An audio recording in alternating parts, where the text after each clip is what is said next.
Good morning, everyone. Today we're going to be doing an expectations versus reality video, Naples version. And let me tell you what, as I was kind of building out this video, my Naples version of expectation versus reality, I'm telling you, you know what kept coming to mind? I should do one of these for Cape Coral, but I don't want anybody out there losing their cookies every time I talk about Cape Coral, and I have to because, like I say, it is the solution for some people, but it's also the nightmare for others. I'm just going to be honest. So we have to know the facts here on Connect to Florida. I always tell you on this channel, we are the non-brochure living channel. I make the assumption that you know all the good things about Florida. You know the sunshine, you know the beaches, you know the beautiful aesthetics. You know all these things, but I like to balance it out for you because as a real estate broker of 27 years, I want to make sure that I'm telling people the good and the bad. Because not everything is all good. And if you go in having that expectation, then you're disappointed. But I feel like for me, if you were my agent and I was buying a home in Idaho and you were telling me all the good things, but you didn't tell me anything bad, then I have to go out there and look for the bad, and maybe I don't know what I'm talking about. So for me personally, non-brochure living, we have to have things balanced out. And that is what kind of sparked the idea for this expectations versus reality video, but I don't want to do it as Florida as a whole because you really cannot talk about Florida as an entirety. I mean, you can, but if somebody is thinking about buying in Florida, you have to break it down by area because every area of Florida is different. Southwest Florida, East Coast of Florida, of Miami, then we consider that Southeast Florida. And then you have the center of Florida, which is going to be, you know, in and around the villages, and then up into the panhandle. So that's kind of how we look at it. And then I would even say Northeast Florida would be like Jacksonville, St. Augustine, up in that area. So I just kind of wanted to break that up. I get questions about that every now and again. Like, what are the lines here, Barrett, when you're saying Southwest Florida? By the way, let me just define that. When I am saying Southwest Florida, I'm talking about essentially Sarasota south. Now, I know Tampa, you know, for me, Tampa gets just above that line. We are talking about expectations versus reality, Naples edition.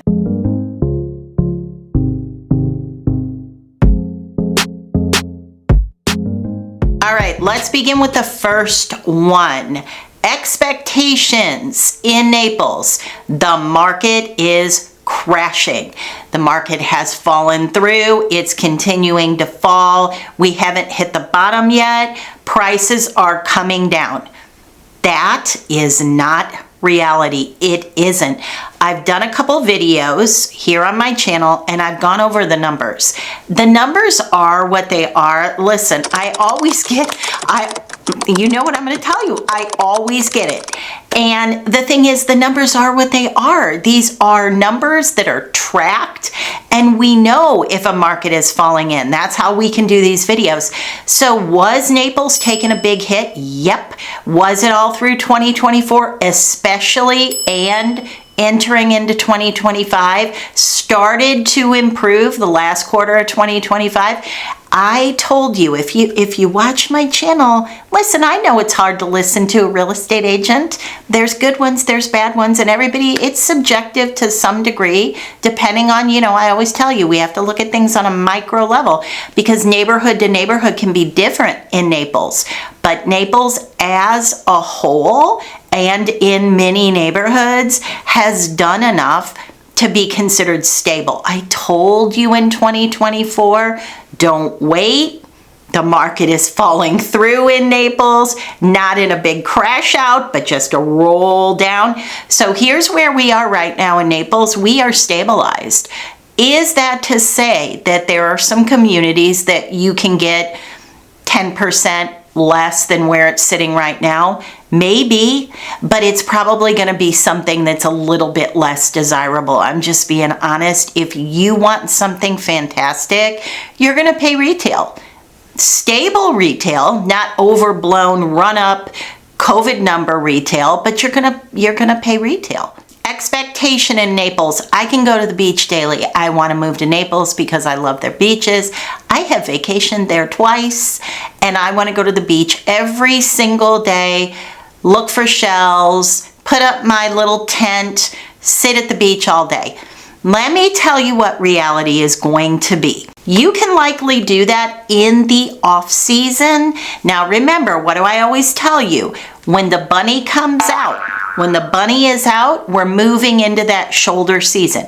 We're moving into the off season. So beginning then, we're also moving into the rainy season. I'm just going to tell you this, but it usually only rains like 15 minutes or a half hour, and then it's sunny again.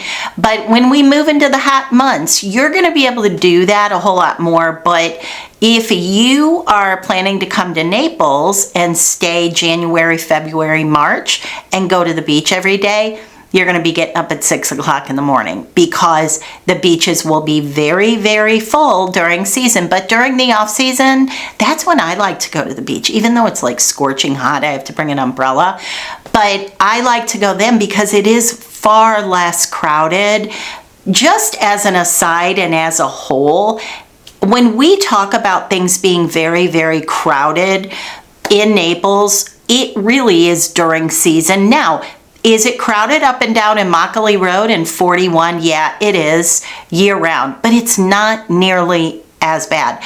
And traffic is subjective, you know what I mean? Expectation. I bought in a bundled golf community, and my plan is to golf every single day. That is why I bought in a bundled golf community. Let me level set here for you. If you are a golfer and you're coming to Florida specifically to golf, and you buy in a bundled golf community with that expectation, it's going to fall short. Why? Because they all have this thing called the Chelsea point system. And what it basically means is the more you golf, the less you can. So they're trying to make it fair for everybody. So when you come into town and you're like, I want to golf every day, January through March, that is likely not going to happen. You might have to be the fourth man in a 3-man group. You might have to golf at 4 o'clock in the afternoon. I don't want you to have the expectation that you have the run of the course. You don't at all. And that's the problem, is that people don't understand with bundled golf, which I consider bundled golf to be like the mid-grade level. So this is my opinion as a non-golfer, but I have a lot of clients, past clients included, that I'll call them customers because I know my attorneys out there don't like me to say clients. My customers that have bought and bundled golf and changed to private golf or gotten out of bundled golf altogether, let me tell you what the problem is with it. You're paying like $1,000 or $1,200 a month, and you're not getting to golf as often as you want to because every single door that has golf is allowed to do exactly what you're trying to do. So everybody's trying to get into town and golf all the time during the winter months.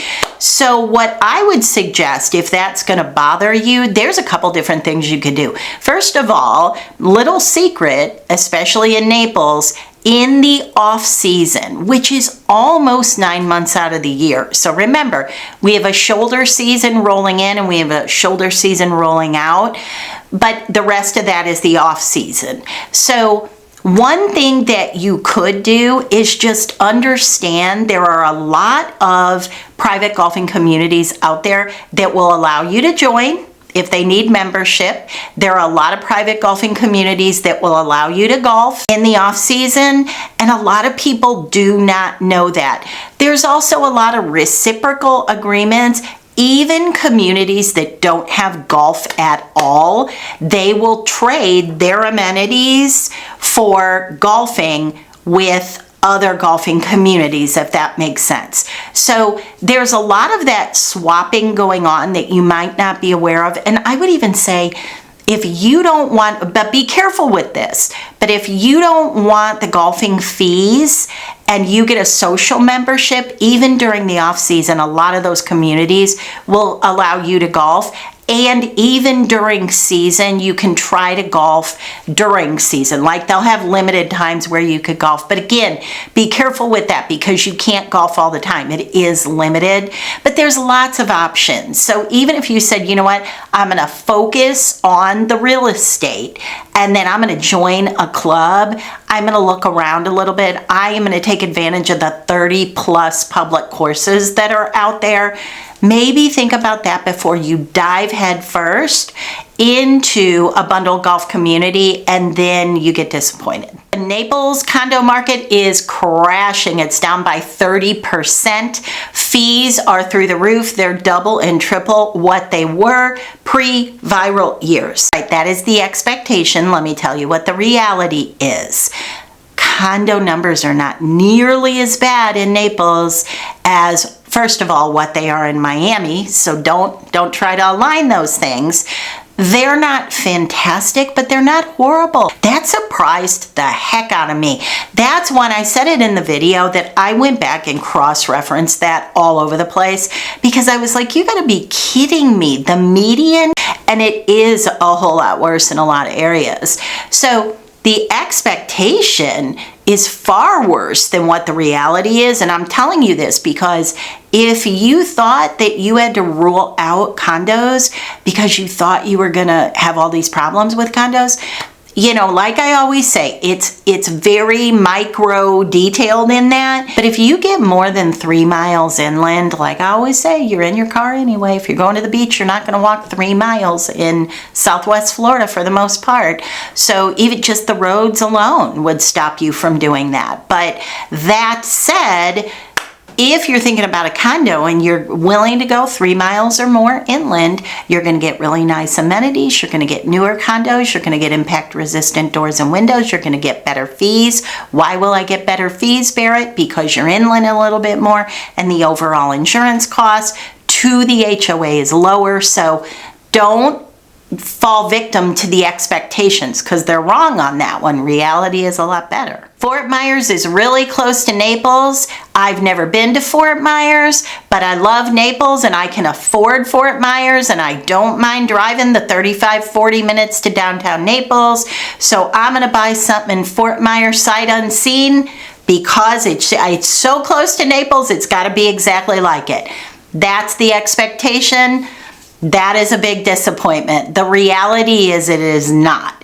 Now listen, Fort Myers is fine for a lot of people. If you are looking for suburbia with a palm tree, then it might be exactly what you're looking for, but it's nothing like Naples. Naples is just so, the reason the people like Naples so much is one, the crime is very low, but secondly, there's beautiful expansive beaches up and down that coastline that you can pop in and out of. Like if you have ever driven through Port Royal, you will be shocked that that's not gated. I mean, you're talking about 15, 20, $25 million homes and that's not gated.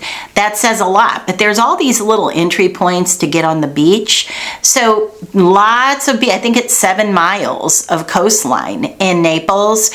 So beautiful beaches, they're pristine, they're clean, there's bathrooms, there's pavilions, so lots of good things there, but also that small town, boutique-y, little restaurant feel, that is all over Naples without the Panama City ski ball, turn over the ducky vibe. You know what I'm talking about. I know that some of you know exactly what I'm talking about. Let's do one more since I said it out loud. If your expectation in Naples is a single family home, 3 bedrooms, 2 baths, 4 bedrooms, 2 baths, big expansive lanai with a pool, barbecuing outside in your summer kitchen all day long, maybe you back to water, palm trees blowing, beautiful weather for the most part year round. If that's your expectation of Naples, yes ma'am, that's exactly what it is. Now we're not talking budget, we're not talking, but I will say you can open And I want to mention this because this is something people get wrong a lot. And I think it's the YouTubers out there that are saying things that are crazy. You can find a single family home in Naples for around $400,000. You can. Is it gonna be 4 bedrooms, 3 baths with a pool? No. Is it gonna be brand spanking new? No. Is it gonna be walking distance of the beach? No. But if you want something that's nice and you're willing to drive 5, 8, 10 miles to the beach, probably a lot closer than where you are now, then you can find something very, very nice in Naples right now. In that you can open around 400,000. If you have budget to 600,000, you're going to do much, much better. So really it depends what your budget is, but we can open on a single family around 400,000, and we can open on a condo around 250,000. So again, is it going to have popcorn ceilings? Is it going to have maybe some wicker furniture that you don't love? Yes, it will in the opening price point. But you're here, you're in, you got here, and all you have to do is a little aesthetic update. So I hope that was helpful. And as always, if I can be of help, all my contact information is always down below.